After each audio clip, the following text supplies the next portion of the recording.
What's up, guys? I'm DK Wrestler, and today we are here at Hamilton Comic Con 2025 for, of course, the good old Funko Pop and Collectibles hunt. And there is a little soft spot in my heart with this convention, considering that this was the very convention where my Funko Pop journey started. I bought my very first Funko Pop being the Series 1 Disney Buzz Lightyear right here at Hamilton Comic Con. Now 10 years later, to cap off 10 years of collecting, I am back here at Hamilton Comic Con. We're going to be looking at various booths, not just Funko Pops. Alright, so the first booth we're looking at is the Rollout Collectibles booth, which I do see some newer Pops as well as some older ones. One that stood out to me is the Lars Ulrich from Metallica, which I actually do have in the collection, as well as the rest of the set to go along with it. Some example of newer Pops being Littlefoot from The Land Before Time, which was a Pop we didn't see at our local EB Games when we saw this entire set in store. There's some Harry Potter, more Pop Rocks Pops. We got some Office Pops here with Dwight Schrute as well as Michael Scott, which I have both of them in the collection already.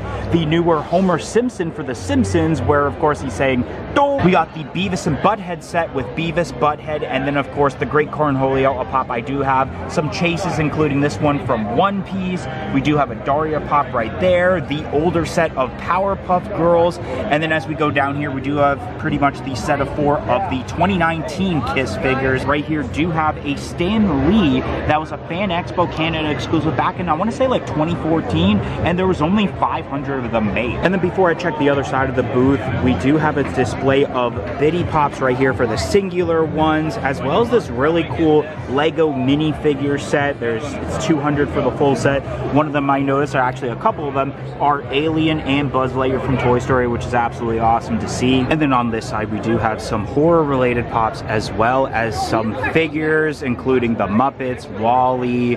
Up here, we do have what looks to be some sort of, was it popcorn? Yeah, popcorn gun from the Killer Clowns from Outer Space. Very interesting to see. And then right here we do have a wall of Power Rangers, Marvel, as well as DC Comics related Pops. A couple of 10-inch ones up there, including a 6-inch Pop of Darth Vader. Alright, so next is a familiar booth with mypops.ca, and some of the first Pops that caught my eye here are some NFT Pops with the accordion monkey from The Conjuring, which is really awesome to see in person, as well as one of the first NFT Pops here being the Big Boy Burger from the Big Boy set. I believe this was the second set that ever came out for the Pop digital lineup. I always looked at this and thought this was like a Big Mac from McDonald's, or they could do a Big Mac by just switching the Bob's Big Boy cup with a McDonald's cup. And then we do have some more expensive Pops right here, like an OG Roger Rabbit. Once again, we're seeing that Blossom, Anastasia, a chase figure of Spider-Man. We do have some Freddy Funkos here from previous Box of Funds. And of course, you know, at some point we were going to run into some sort of anime related section, which I do see the Shanks from C2E2, Solo Leveling, as well as One Piece, and I do see some Demon Slayer right here. Not too familiar if it's more of the newer ones. I would assume so, because we are looking at some pluses right there. Some Naruto, Jujutsu Kaisen, Dragon Ball GT, as well as Dragon Ball and Dragon Ball Z. And then right here we do see some of those newer limited edition Pops, including Naruto. That was a Supreme Pop at 9,500 pieces. And speaking of newer Supreme Pops, we actually have the newer General Grievous that in the States was going to Event, but that ended up getting delayed. But here in Canada, it ended up going to Walmart. And speaking of more older Pops, Matt Murdock, we got the Fryron that I believe was an Ultra figure limited of 5,000 pieces. We got the Tusk here, which we saw at our local EB Games. And another older Pop that you don't see that often is Conor McGregor from the UFC lineup. It's been a hot minute since I've seen some UFC Pops. We got some Pokemon Pops, Sonic the Hedgehog, Fallout, World of Warcraft.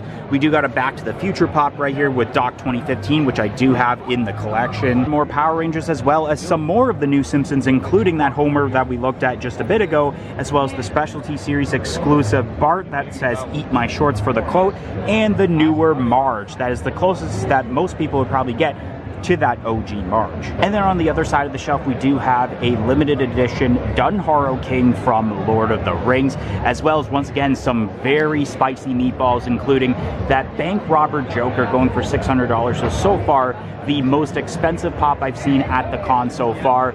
We got Johnny Bravo, that Dwight Schrute is Recyclops, which has been a while since I've seen that. Some autographed Ghostface Pops, as well as some Breaking Bad Pops here with both versions of the Gus Fring. Some autographed autographed pops here of Billy Butcher, as well as the Homelander pop, Lucifer, Ahsoka, and also some very rare pops like B-Rabbit and that Baby Milo. So we are at the Top Shelf Collectibles booth, and the first pops that I do notice are some WWE pops here. We got Braun Strowman, Dusty Rhodes, Kurt Angle, Mr. America, Eddie Guerrero. We do have a boxing pop of Muhammad Ali. We got Razor Ramon, another Razor Ramon, Jerry Lawler. And then right here we do have a wall with various pops that we're definitely going to be going into, which I do notice right at the top there, Yu-Gi-Oh!, which is it pops that I already have? Yes, it is. The Heartbeat Lady 3 and the New York Comic Con exclusive Mystical Elf are pops that I do have. There's some My Hero Academia ones right there. Of course, a bunch more anime, but one that actually stood out to me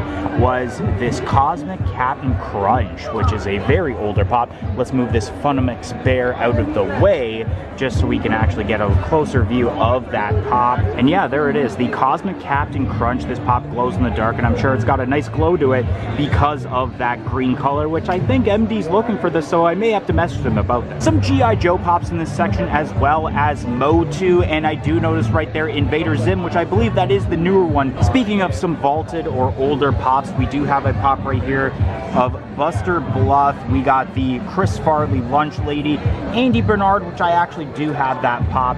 We have some of the Married with Children pops with this one right here. And below here, we actually do have the OG Sheldon Cooper with that Green Lantern shirt, the first pop that Top Pops ever bought. Some bigger 6-inch pops. We actually do have some NFT 6-inch pops with the Star Wars set with Han Solo as well as C-3PO. And just like the display over at Niagara Falls Comic Con where they're at, we do have a display of the Chase Soda figures. We see Greedo, we got the Masters of the Universe one. I do see the Terror Dog from Ghostbusters, Morticia Adams, the Blacklight variant of Bingo. We got some DC ones, including the Jon Stewart Green Lantern, the Robin. We got Sam from Trick or Treat. And then we have a display here of different Blacklight pops with the Blacklight shining on them, which is a really awesome display that they always have. Look at the way that these Blacklight look with the Blacklight shining on them. We got all 4 pops from the original Futurama set. We got some NFT pops, including Lucas, Wesley Crusher, the Bugs Bunny. We got Lady J, the Freddy Funko as Nightwing, and we also do have both pops from the Jay and Silent Bob Strikes Back set. Dodgeball is here as well. Once again, we do have Stan Lee, a chase of the Peter Parker symbiote, and we also do have the chase here of the Martian Soldier from Mars Attack. We got some older figures here that are in cases, with this one being the April O'Neil. We actually do have right here an Edward Scissorhands Johnny Depp signed pop, which is absolutely awesome to see. A signed pop for Lucky the Leprechaun from Lucky Charms, which is not too often that you see ad icons that are autographed. Some X-Men and horror movies, WWE pops signed by Rikishi and Bret the Hitman Hart.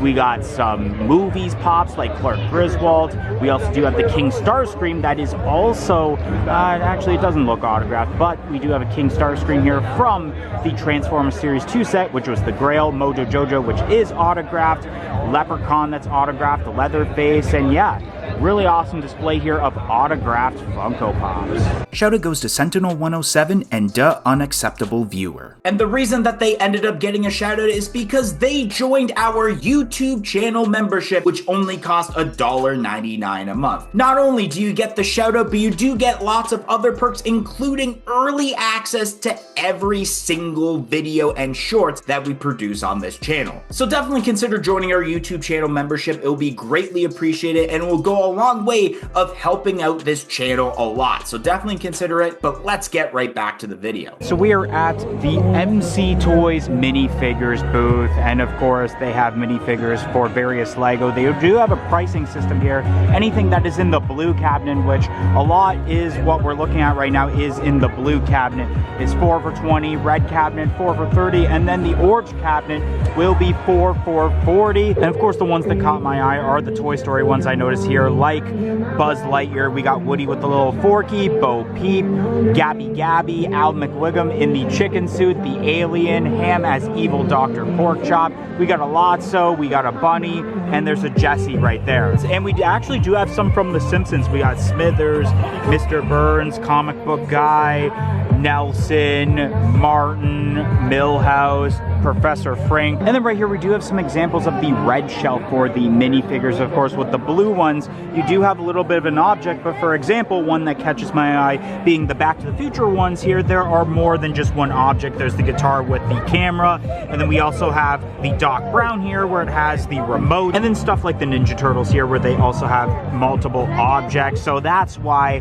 the pricing system kind of goes up. Here's some one-piece ones for all you anime fans. And then right here we got some of the orange shelf versions, which these are an example of why these ones are a bit more pricey, because of the amount of detail that are put into this and how big they are compared to normally what you would see with the other minifigures. Like, look at this one here from some sort of anime, I would assume, where it's got 5 heads stacking up, so you get all that for the price.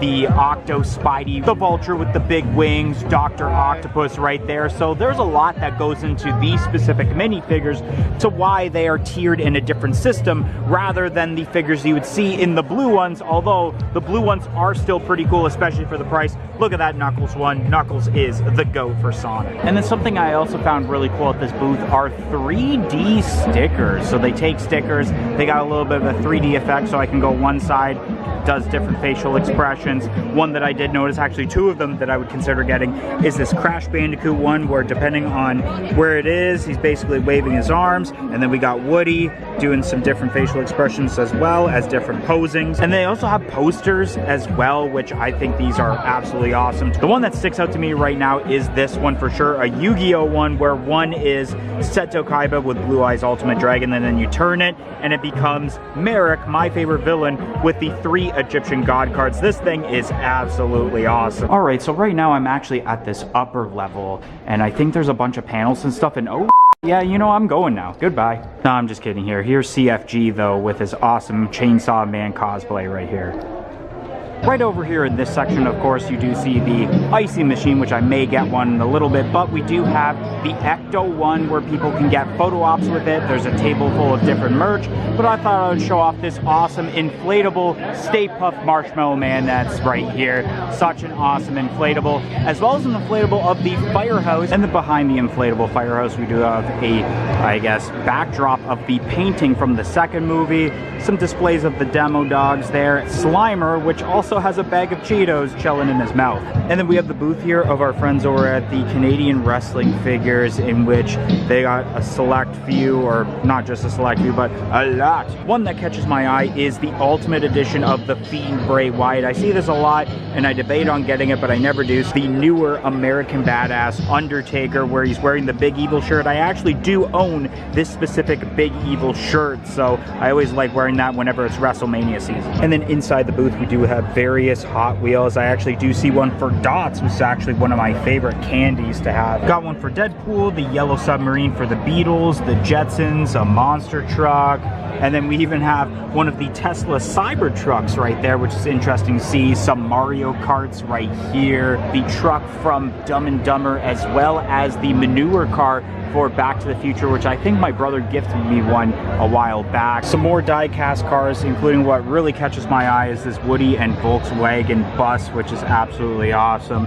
This is really detailed, and it even comes with a minifigure of Woody as well. And then right over here, I do notice some chase figures for the AEW lineup. A couple I noticed are MJF and Claudio Castagnoli. There's a Bryan Danielson, as well as I noticed Brody Lee, and I think that's Hook at the end. John Moxley, Keith Lee, Billy Gunn, and then I think that's Timeless Tony Storm at the end as well. One of the booths I definitely always enjoy coming to when it comes to these cons is the meats booth, the Stafford Brothers. We got beef jerky here with various different kinds, some pepperettes, sticks, and then over there there's more exotic pepperettes like kangaroo and elk and stuff like that. And then various different meats here as well, like camping salami, wild boar. And I'm not going to give too much away, but I may have picked up some, and I'll show at the end of the video. So I think the last booth we're gonna look at is the Darnum Toys and Collectibles booth, which first thing I noticed is a Lex Luger. We got Seth Rollins. I see Ultimate Warrior. There's a couple of Rey Mysterios on this shelf, and I do see Funko related, the Pixar Advent Calendar, which is pretty sweet to see. Over here we do have some of the Biddy Pop rides with the Care Bears and the towns for Universal Monsters. More of the Advent calendars with Harry Potter and Pokemon. I do see a couple of sealed Thrill Joy Pix figures of the Joker and Annabelle, as well as an opened one of Leonardo. Of course, this is the common. We got some cards here of Lilo and Stitch in One Piece, and of course there are some packs of Pokemon from different sets like Scarlet and Violet, Obsidian Flames, and a bunch of other ones. And then of course we do have a selection of Funko Pops here with like Hello Kitty. We do have the Simpsons, as well as a Philip J. Fry from Futurama, Casper. I do see some Marvel ones like X-Men and Spider-Man, some wrestling ones like this Hot Topic exclusive Young Bucks 2-pack, which I don't see too often anymore, as well as the Cody here for the New Japan Pro Wrestling set, the newer New Age Outlaws 2-pack with Road Dogg, Jesse James, and Billy Gunn, Shotzi, The Rock, the plus figure of Jade Cargill, Gunther the Ring General when he was the Intercontinental Champion, the Shawn Michaels, and then up here we do have the newer Superman covers, the Godzilla, as well as the Woody and Buzz moments. Alright guys, we are back from Hamilton Comic-Con. More specifically, this is the following day that I'm filming this clip now. So I'm going to show off everything that I had purchased while at Hamilton Comic-Con. And I believe I teased this throughout the video, but I did buy some beef jerky from that beef jerky stand. As you can see, I believe that is a hot kind, and then I also have like a teriyaki and a couple of mild. I can't wait to try those out and show you guys on the shorts portion of the channel, where I've been doing quite a bit of food reviews as of late. And then I'm going to show you guys Funko Pops that I had purchased. However, these aren't from Hamilton Comic-Con because I actually didn't purchase any Funko Pops from Hamilton Comic-Con. Not only because there wasn't any Pops that I was looking for that were available to purchase at this convention, but there weren't actually many Funko Pop booths over at Hamilton Comic-Con. And that explains why you saw a lot of different collectibles like Lego and Hot Wheels throughout this video to kind of show you guys the entire convention. With the first one being the Woody and Buzz moments from Toy Story. This is actually a pop you guys would have saw at Hamilton Comic-Con at, I believe, the Darnum booth, the last one that we showed. And in case you're wondering, even though it does say $49.99, I did not pay that price for this pop. And that's because the pops I'm about to show you guys were a part of that recent 25% off sale over at EB Games that happened a couple weeks back that we did do a video on the channel about, or in my case 35% off because of the 10% you automatically get if you have the Edge Platinum card. And so you might see the reoccurring trend. The next pop I have here is the Alien with Claw from Toy Story as well. And then of course there was one pop left from that set that I needed to purchase, that being the Al McWiggum in the chicken suit. This pop is absolutely awesome. The only pop I need from the set left, I believe, is the Woody on Bullseye Pop Rides exclusive to the Funko shop. So hopefully I'll be able to get that very soon and add it to the collection, which I'm glad I was able to show you guys those pops in this video, considering that I wasn't going to be doing a pop hunt over at EB Games again until the New York Comic Con exclusives release in a couple of weeks. Plus the fact that not only was it Toy Story that started this Funko Pop journey for me, but of course this whole video being about Hamilton Comic Con, like I said in the beginning of the video, was the place where I did purchase my first pop of that OG Buzz Lightyear.